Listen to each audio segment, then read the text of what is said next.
morning guys. Today I will talk about the term ellipse and hyperbola. So first of all I would like to tell you about the term ellipse. What is actually ellipse? The definition of ellipse is an ellipse is the set of points in a plane the sum of whose distances from two fixed point is constant.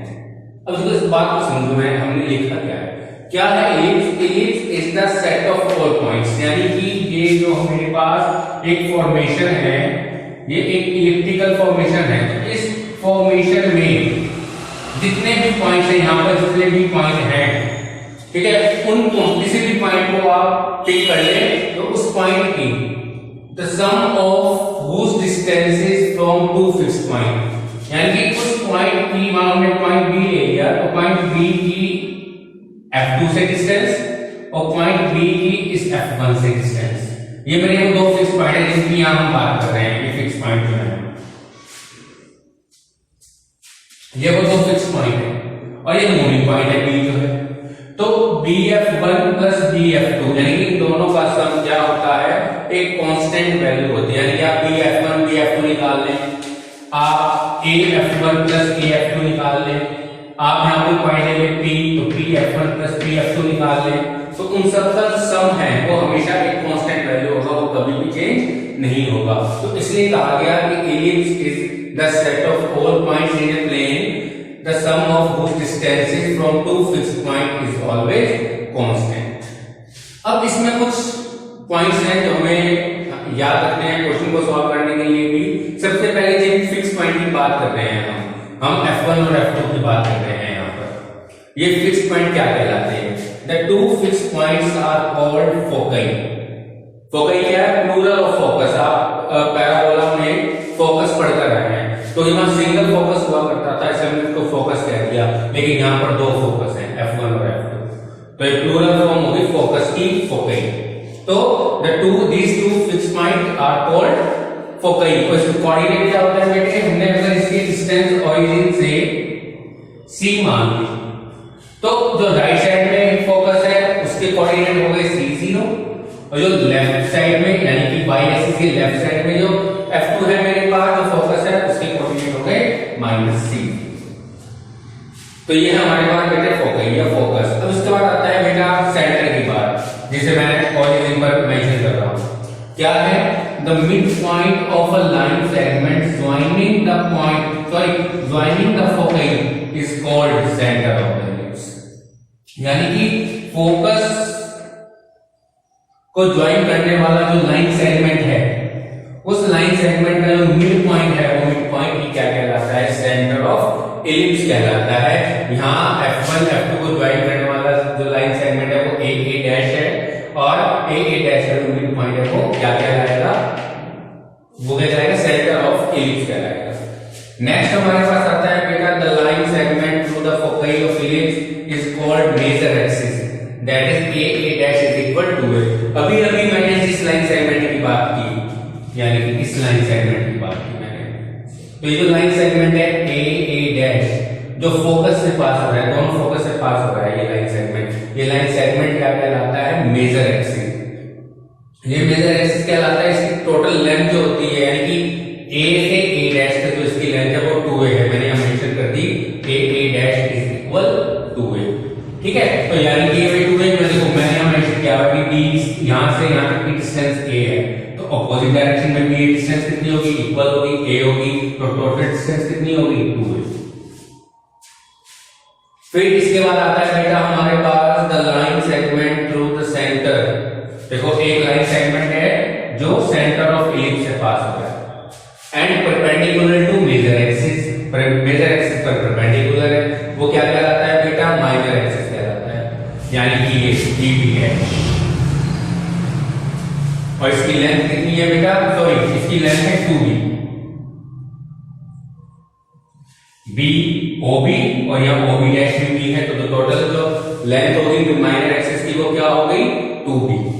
इसके बाद बेटे आता है the points at which the ellipse intersect. अब देखो ellipse कहां का intersect कर रहा है? एक्स एक्सिस को A और A डैश पर, y एक्सिस को B और B डैश पर। ठीक है। तो ये इन चारों पॉइंटों पर इलिप्स जो है इंटरसेक्ट कर रहा है। तो हमारे पास जो कि हमारा जो हम बात कर रहे हैं, ये इलिप्स जो कहलाता है, ये हॉरिजॉन्टल इलिप्स कहलाता है। तो इसके जो मेजर जो वर्टिसेस हैं वो ये माने जाते हैं जो मेजर एक्सिस पर है। तो मेजर एक्सिस पर है तो इसलिए जब points at which the ellipse intersect the major axis are called vertices of ellipse. उसके कोऑर्डिनेट क्या है, a0 माइनस a0। a0 क्यों है, क्योंकि ओरिजिन से इस पॉइंट a की डिस्टेंस a है, तो इसलिए इसके कोऑर्डिनेट a0 है और इस a डैश के कोऑर्डिनेट माइनस में चले गए, माइनस a0। फिर इसके बाद बेटे आता है इंसेंट्रिसिटी। हम पैराबोला में इंसेंट्रिसिटी पढ़ गए हैं, सर्किल में पढ़ गए हैं। हमें पता है कि सर्किल की इंसेंट्रिसिटी 0 होती है और पैराबोला की इंसेंट्रिसिटी 1 होती है। अब यहाँ क्या पोजीशन है, the eccentricity of an ellipse is the ratio of the distance of centre. देखो, ratio of the distance of centre, ये सेंटर है, इस सेंटर की डिस्टेंस कहां से, from one of the foci, from one of the foci, यानी कि यहां से यहां तक की डिस्टेंस का रेशियो किसके साथ, to the distance of centre from one of the vertices.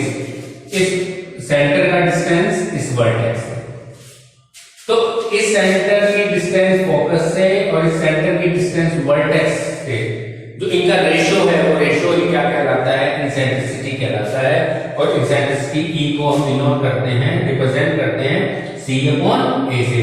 C क्या है, distance from centre to the focus, A क्या है, distance from centre to the vertex of the ellipse. तो ये बेटे इंसेंट्रिसिटी के बारे में बात है। ठीक है, मैं लिख देता हूं कि कौन क्या क्या है। ये आपके पास है बेटा मेजर एक्सिस, ये आपके पास है बेटा सेंटर, ये आपके पास है वर्टिसेस A डैश, ठीक, और B डैश भी है हमारे पास वर्टिसेस ही है, लेकिन ये तो वाई एक्सिस है। ये हमारा कहलाता है फोकस, ये फोकस है जिसका प्लूरल फॉर्म फोकई हो गई। और ये जो हमारा पैराबोला है, जो इलिप्स है, ये इलिप्स जो टाइप है हमारी, ये हॉरिजॉन्टल इलिप्स है हमारे पास। एक वर्टिकल इलिप्स होता है, वर्टिकल इलिप्स क्या होता है कि जो एक्स एक्सिस है वो वाई एक्सिस बन जाती है, यानी उसकी जो फॉर्मेशन है ये हमने इसको 90 डिग्री पर रोटेट कर दिया सीधे सीधे। अभी बनाएंगे उसकी भी बात करेंगे। तो ये बेटे इलिप्स का बेसिक्स है बिल्कुल। अब हम कुछ और पॉइंट्स पर इसके बात करेंगे इलिप्स की, ठीक है। चलिए देखते हैं अब इलिप्स की कुछ और बातों पर ध्यान देते हैं।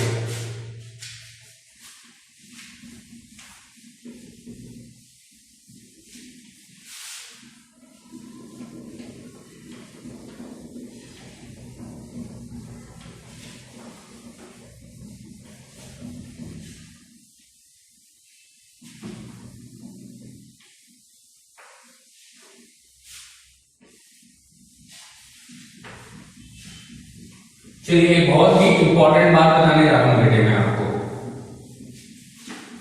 बहुत ही इंपॉर्टेंट रिलेशन है जो बड़ा काम आएगा आपके क्वेश्चंस में।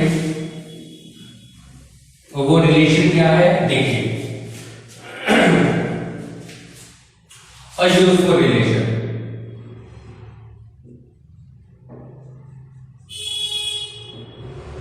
अ यूजफुल रिलेशन क्या है? ये यूजफुल रिलेशन देखो, मैंने अभी आपको बताया कि according to by definition of ellipse,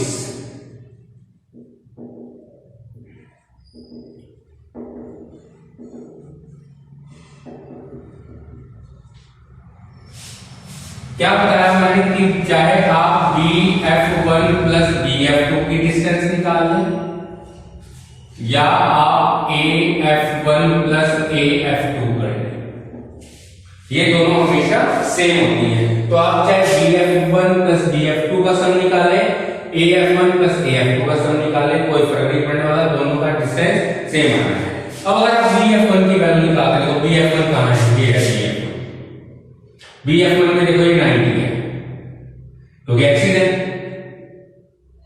OF1 है मेरे पास C, OB है मेरे पास B, तो यहां पर आराम से मैं BF1 की वैल्यू निकाल सकता हूं। क्या बनेगी? BF1 की वैल्यू √B²। प्लस सी स्क्वायर। सिमिलरली BF2 भी यही होगा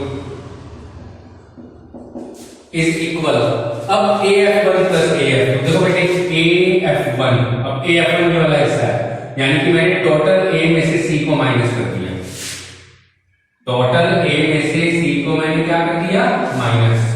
लेकिन अगर मैं AF2 की बात करता हूं तो AF2 मैंने क्या किया, इस टोटल A में मैंने C को प्लस किया। देखो ये डिफरेंस आ गया, यहां तो माइनस हो रहा है AF1 के केस में C और AF2 के केस में A में C ऐड हो रहा है। अब देखो जब आप इसको सॉल्व करते हो तो ये बनता है twice of B square plus C square is equal, C से C कैंसिल, 2A, ये भी कैंसिल, तो आपके पास क्या आ गया, B square plus C square is equal A square. बहुत ही इंपॉर्टेंट है कुछ, ठीक। अब आप C की वैल्यू जानते हैं, अगर आप इसको आगे एक्सप्लेन करना चाहते हैं आप आगे एक्सप्लेन कर सकते हैं। तो B square A square E square is equal A square. C square की वैल्यू होती है A। अब यहां से क्या आ गया, B square is equal A square common 1 minus E square, यानी कि B की वैल्यू क्या आ गई, A root 1 minus E square. तो आप बड़े आराम से यहां से ABC की वैल्यू निकाल सकते हैं। इसलिए कोई भी अननोन है तो बाकी कोई भी अननोन है तो उसकी वैल्यू बड़े आराम से निकल जाएगी। लेकिन अगर देखो यहां से हमने B की वैल्यू निकाल ली, A की भी वैल्यू कहीं ना कहीं निकाल ली, अगर हमें E की वैल्यू निकालनी हो इसी फॉर्मूले से हम कैसे निकालेंगे E की वैल्यू। देखिए E की वैल्यू निकालने के लिए आप क्या करेंगे, आपके पास क्या है यहाँ C square as C square is equal A square minus B square. C square को आप क्या लिख सकते हो, A square E square A square minus B square. आपने E स्क्वायर की वैल्यू निकाली, A स्क्वायर से दोनों तरफ डिवाइड कर दिया तो आपके पास आ गया ये, यानी कि आपके पास E की वैल्यू क्या आ गई, 1 minus B square upon A square. क्या वैल्यू आ गई, 1 minus B square upon A square, या आप इसको लिख सकते हैं 1 upon A root A square minus B square. तो यहां से निकाल कर वो काम करने की जरूरत नहीं है, आप यहां से बड़े आराम से E की वैल्यू निकाल सकते हैं, ज्यादा इधर भागने की जरूरत ही नहीं है। अगर आपको A और B गिवन है, E निकालना है तो बड़े आराम से आप निकाल सकते हैं। चलिए बेटे अब हम कुछ और बातों पर विचार करेंगे इसकी। आप इसका स्क्रीनशॉट लेना चाहें ले सकते हैं।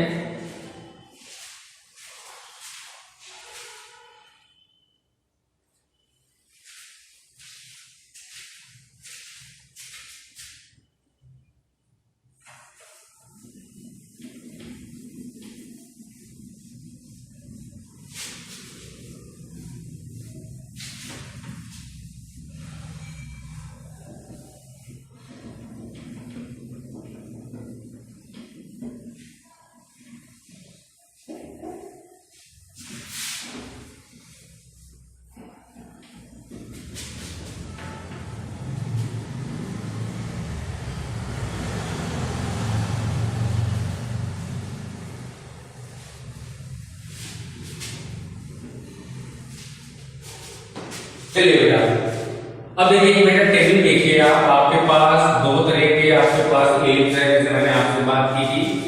एक एलिप्स है बेटा आपके पास हॉरिजॉन्टल,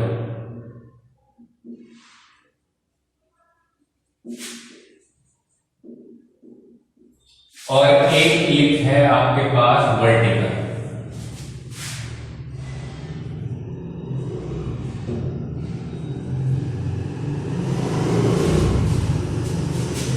अब सबसे पहले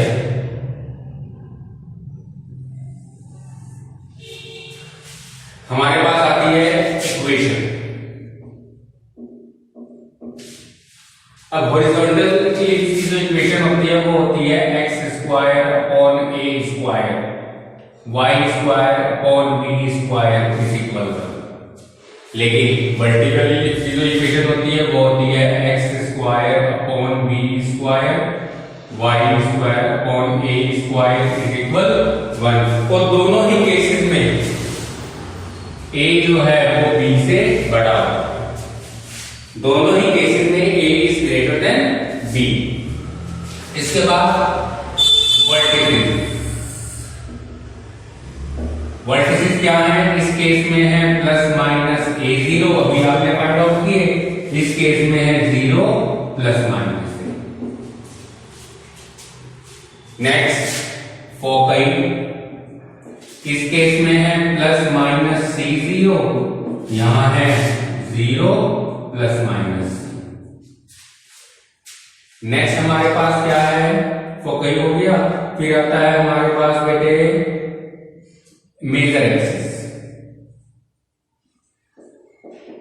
और माइनर एक्सिस। मेजर एक्सिस जो है उसकी लेंथ क्या होती है 2a, यहां भी 2a। माइनर एक्सिस की लेंथ क्या होती है 2b, इस केस में भी 2b। इसके बाद आपके पास आता है बेटा यहां पे देखो एक्सेंट्रिसिटी E, तो c अपॉन ए, c अपॉन ए।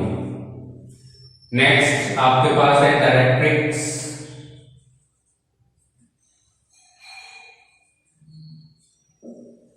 तो यहां तो बेटे डायरेक्ट्रिक्स है, देखो डायरेक्ट्रिक्स बनेगी y एक्सिस के पैरेलल। तो y एक्सिस के पैरेलल लाइन की इक्वेशन होती है क्या होती है x, तो यानी plus minus a upon b। और यहां पर जो डायरेक्ट्रिक्स आएगी वो x एक्सिस के पैरेलल यानी y equal plus minus a upon b। इसके बाद आता है बेटा लेटस रेक्टम। आप जानते हैं क्या होता है लेटस रेक्टम, एक ऐसा लाइन सेगमेंट जो फोकस से पास हो एक्सिस पर, अब यहां मेजर एक्सिस है तो मेजर एक्सिस पर परपेंडिकुलर हो और उसके एंड पॉइंट इस पर लाई करते हो, तो लेटस रेक्टम कहलाता है। दो लेटस रेक्टम होंगे क्योंकि यहां दो फोकस है, लेकिन लेंथ दोनों की सेम है 2b²।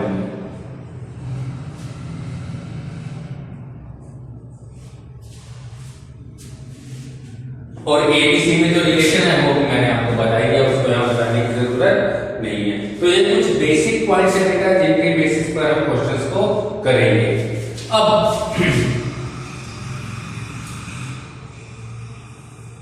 अब जो पॉइंट मैं आपको बताने वाला हूं तो मैं लेटेस्ट सेक्शन की डेफिनेशन देता हूं बेटा, वो बहुत जरूरी है।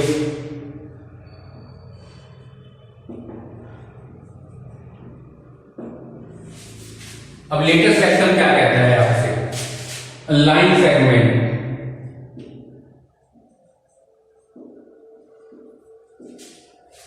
passing through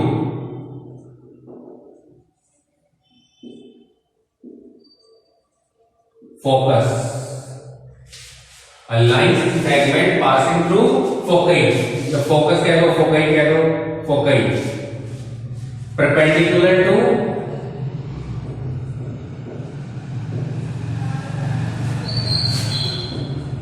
major axis and whose end points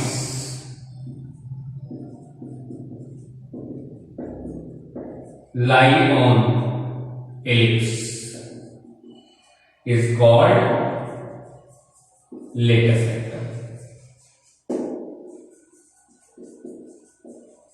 ये बेटे लेटेस्ट सेक्टर की डेफिनेशन होगी आपके पास। अब देखो ये जो हॉरिजॉन्टल एलिप्स है ये तो भी आपने देखा कैसे बना हुआ है, ये कुछ ऐसा बना हुआ है।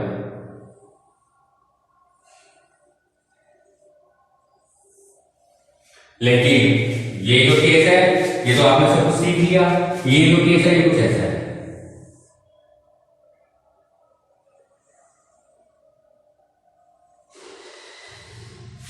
ये हॉरिजॉन्टल एलिप्स है, यहां पर जो है ए और ए डैश यहां है, B B dash, F1 F2, तो इस तरह के सब पलट जाता है यहां पर।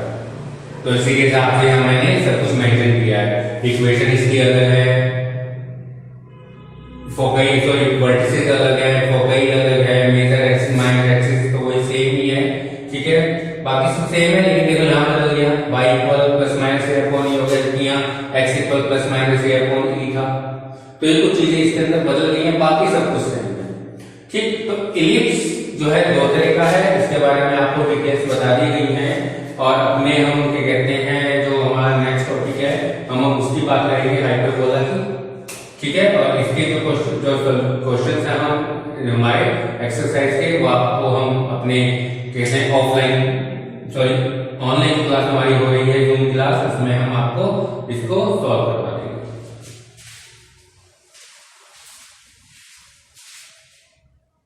आप इसका स्क्रीनशॉट लेना चाहें ले सकते हैं बेटा।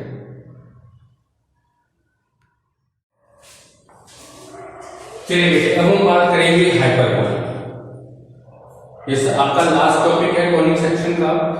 ये क्या कहता है, a hyperbola is the set of all points in a plane the difference of whose distances from two fixed point is always constant. अब देखो एलिप्स से ये कैसे लगा, देखो पूरी डेफिनेशन आपको इसमें एलिप्स जैसी लगी होगी जो भी हमने कुछ देर पहले आपको दी थी, लेकिन देखिए डिफरेंस कहाँ आ रहा है, डिफरेंस में ही आ रहा है।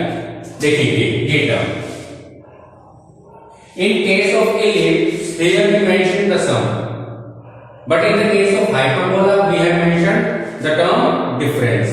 So a hyperbola is the set of all points in a plane the difference of whose distances from two fixed point is always constant. अब suppose मेरे पास यहाँ कोई पॉइंट है P,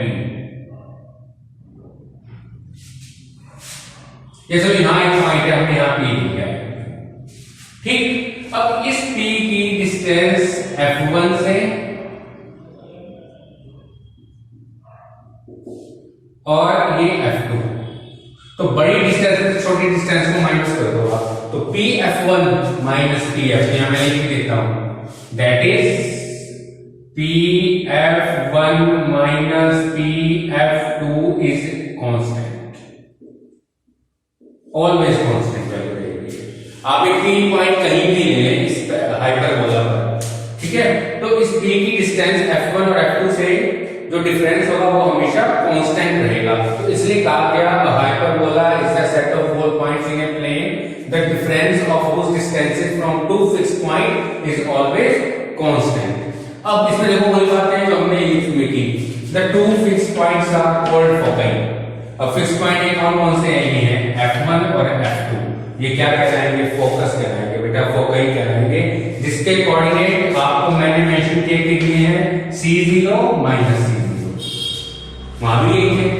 similarly the mid point of the line segment, the mid point of the line segment joining the foci is called centre of the hyperbola. ये क्या कहलाएगा बेटे, ये जो पॉइंट है ये पॉइंट कहलाएगा बेटा सेंटर O, ये मिड पॉइंट है फोकई को ज्वाइन करने वाले लाइन सेगमेंट का। Next the line segment through the foci of hyperbola, the line segment through the foci of hyperbola is called transverse axis. अब एक लाइन सेगमेंट जा रहा है बेटा जो हाइपरबोला के फोकस से पास हो रहा है, तो ये जो सेगमेंट है A डैश ये कहलाता है ट्रांसवर्स एक्सिस, मैंने यहां मेंशन किया है A डैश इक्वल टू। ऐसे ही line segment through the centre of hyperbola and perpendicular to transverse axis is called conjugate axis. देखो वहां मेजर एक्सिस था तो उसके प्लेस पर यहां ट्रांसवर्स एक्सिस आ गया, एलिप्स के केस में माइनर एक्सिस था तो उसके प्लेस पर यहां कंजुगेट एक्सिस आ गया, जिसको हम यहां डिनोट कर रहे हैं। फिर इसके बाद आता है बेटा the points at which the hyperbola intersect. Hyperbola transverse axis को जिस पॉइंट पर इंटरसेक्ट करते हैं यानी A और A डैश को क्या कहलाते हैं, वर्टिसेस कहलाते हैं इस हाइपरबोला के। इसके बाद आता है बेटा eccentricity. The eccentricity of hyperbola is the ratio of distance of centre from one of the foci to the distance of centre from one of the vertices. Same definition है, बिल्कुल कोई फर्क नहीं है, केवल एक फर्क है वर्ड का, हाइपरबोला या हाइपरबोला वहां एलिप्स, डेफिनेशन बिल्कुल सेम। तो C की वैल्यू E अपॉन है, सॉरी उल्टा लिख दिया मैंने, E इक्वल C अपॉन, और E जो है वो यहाँ 1 से बड़ा है। देखो एलिप्स के केस में 1 से छोटा होता है, पैराबोला के केस में 1 के इक्वल होता है, in case of circle eccentricity 0 होती है और in case of hyperbola eccentricity greater than 1 होती है। ये चारों टर्म की इंसेंट्रिसिटी आपको पता होनी चाहिए। एक नंबर के क्वेश्चन के लिए बड़ा इंपॉर्टेंट क्वेश्चन है ये वाला पार्ट। चलिए बेटा आप इसका स्क्रीनशॉट ले लें, फिर हम इसको आगे बढ़ाते हैं टॉपिक को।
चलिए बेटे अब हम बात करेंगे यहाँ पर भी एक टेबल की।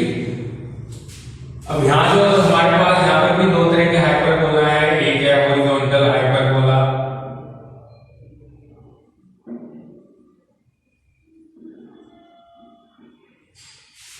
और दूसरा है vertical parabola, sorry vertical hyperbola.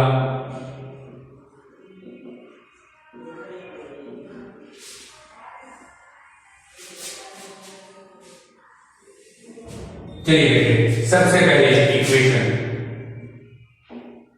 बेटा इसकी इक्वेशन होती है x square upon a square minus y square upon b square equal 1, जबकि इसकी इक्वेशन होती है y upon b sorry y square upon a square minus x square upon b square is equal 1। दोनों case में ए बड़ा है, दोनों ही case में हमारा क्या है, ए बड़ा है। नेक्स्ट वर्टिसेस, यहां वर्टिसेस क्या है बेटा हमारे पास प्लस माइनस a0, लेकिन यहां क्या है 0 प्लस माइनस a। इसके बाद बेटा यहां आता है फोकई,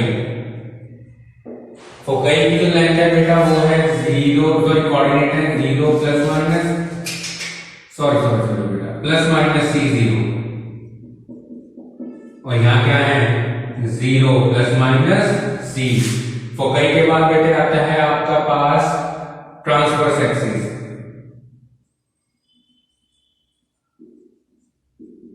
इसकी लेंथ 2a, इसकी लेंथ 2a।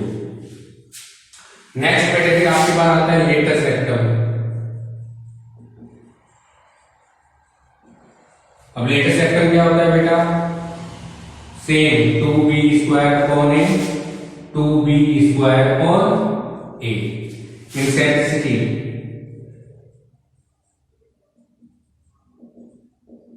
इनसेंट्रिसिटी बेटे E equal c upon a, E equal c upon a।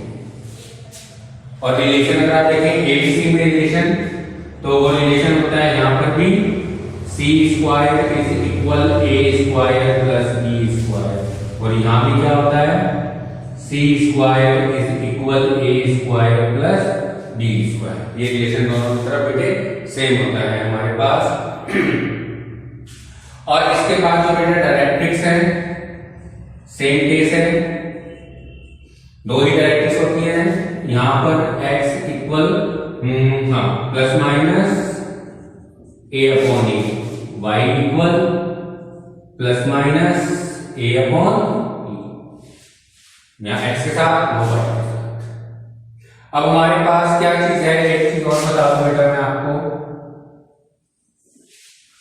क्या है देखो हमारे पास हमने अभी रिलेशन पढ़ा c square is equal a square plus b square. यहां अगर हमें इनसेंट्रिसिटी निकालनी हो तो क्या होगा, कैसे फाइंड आउट करेंगे, देखो c को हम क्या लिख सकते हैं a square e square a square plus b square. तो e स्क्वायर की वैल्यू यहां क्या आ गई 1 plus b square upon a square, तो e की वैल्यू क्या आ गई बेटा root 1 plus b square upon a square, या फिर 1 upon a root a square plus b square. ये भी फॉर्मूला अप्लाई कर सकते हैं, ये भी फॉर्मूला अप्लाई कर सकते हैं, दोनों फॉर्मूले आप यूज कर सकते हैं e को फाइंड आउट करने के लिए। इलिप्स के केस में यहां माइनस था, ठीक है ना, और यहां इस केस में यहां पे प्लस है, बस एक छोटा सा फर्क है, बाकी तो सभी टर्म्स लगभग वही है, लगभग कोई खास फर्क नहीं है हमारे पास। ठीक है बेटा, अब हम क्या करेंगे, ये हमारा एंड हो गया, हमने टॉपिक के बारे में बता दिया है, अब हम इसके क्वेश्चंस करेंगे अपने नेक्स्ट सेशन में।